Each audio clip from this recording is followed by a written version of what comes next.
அதிர்ஷ்டம் நியூஸ்க்கு வரவேற்கிறோம். அசத்தும் செந்தில் பாலாஜி. குறிப்பா பார்த்தீங்கன்னா, இன்னைக்கு திமுகவுக்கு போன ரிப்போர்ட் கொங்குல எடப்பாடி காலி. சிக்ஸர் அடிக்கும் ஸ்டாலின். இதுதான் இன்னைக்கு வெளிநிறுவனம் கொடுத்த ரிப்போர்ட். திமுக உற்சாகமா? என்ன காரணம்? போன தடவ 57 தொகுதியில 17 தொகுதி தான் திமுக ஜெயிச்சது கொங்குல.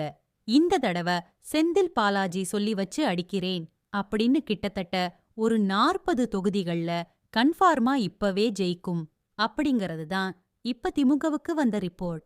அதையும் தாண்டி இன்னும் பிஜேபி ஏடிஎம்கே கூட்டணியில உரசல் இருக்கு. செங்கோட்டையனும் சில பேர்கிட்ட பேசிட்டு இருக்கிறார். ஸ்டாலின் அவர்களுடைய திறமை அப்படின்னு பார்த்தீங்கன்னா, உங்களுக்கு தெரியும், காங்கிரஸ் விஜய்ட்ட போக போறாங்க அப்படின்னு சொல்லிட்டு இருந்தாங்க. கரெக்டா மருமகனை அனுப்பி டெல்லியில சோனியா காந்தி கிட்ட பேசி இன்னைக்கு ஒரு குழுவையும் அனுப்பிட்டாங்க. இது திமுக காங்கிரஸ் கூட இருக்கு. அப்ப சிறுபான்மை வாக்குகள் திமுகவோட இருக்கும்.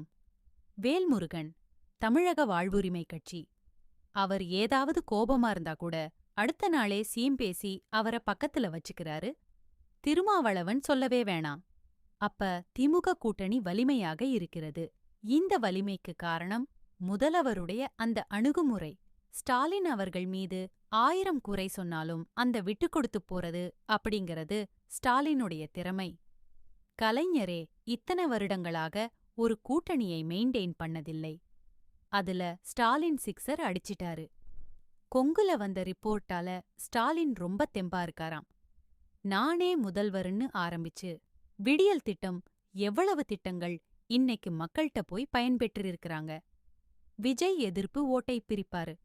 ஒரு பக்கம் சிறுபான்மை ஓட்டு நமக்கு தான் கிடைக்கும். அப்ப மக்கள் நலக்கூட்டணி மாதிரி விஜய் இருக்க போறாரு. இன்னொன்னு, மழை பெய்ஞ்சு 4 நாளைக்கு அப்புறம்தான் விஜய் அறிக்கையே விடுறாரு.